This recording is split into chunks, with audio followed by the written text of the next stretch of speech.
Hey there, I want to talk for just a second about restriction and deprivation when it comes to eating for lipedema.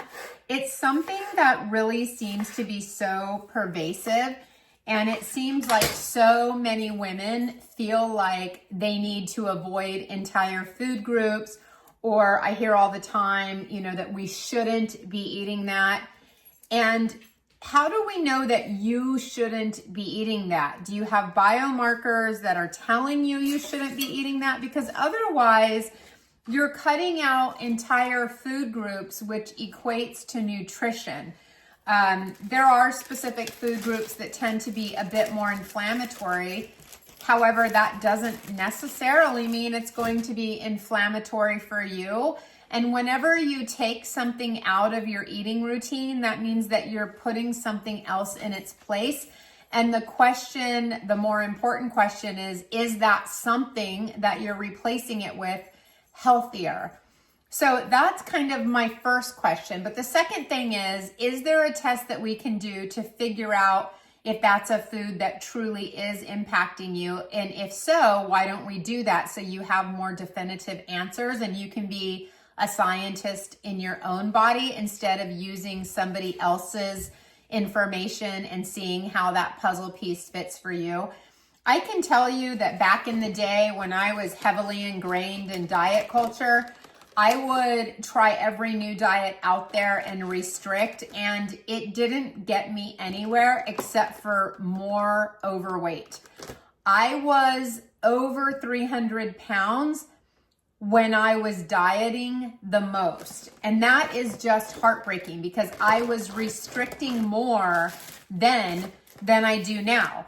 And just because you can't eat a food today, right now, doesn't mean that you won't ever be able to eat it. You may be sensitive to a food right now, but that may change. Sensitivities change over time with the way that your microbiome and the bacteria in your gut shifts. It can change with hormones. It can change with viral infections. There are several reasons why foods we eat can change. And so I want you to know that things are not static, especially if you have mast cell activation syndrome, which I have myself. And there was a point in time when I couldn't eat very many foods.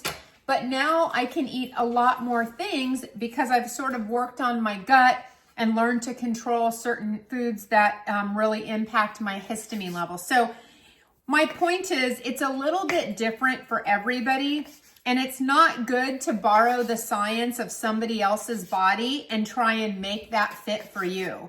It's like going to your girlfriend's closet and trying to make her outfits work on your body. We all know how that ends in frustration, and trying to make somebody else's diet fit for you is not always the best scientific way to do things. I think it's better to do things that are specific to your unique body, DNA, and health parameters. So for what that's worth, I'm rambling on a bit, so I'll let you go, but I just want you to know that there's not a one size fits all when it comes to dietary protocols, even though we all share lipedema in common. If I had to pick one thing, it would be we need to avoid added sugars and refined carbohydrates. Outside of that, there's a little bit of variance in all things. Have a great one. Bye-bye.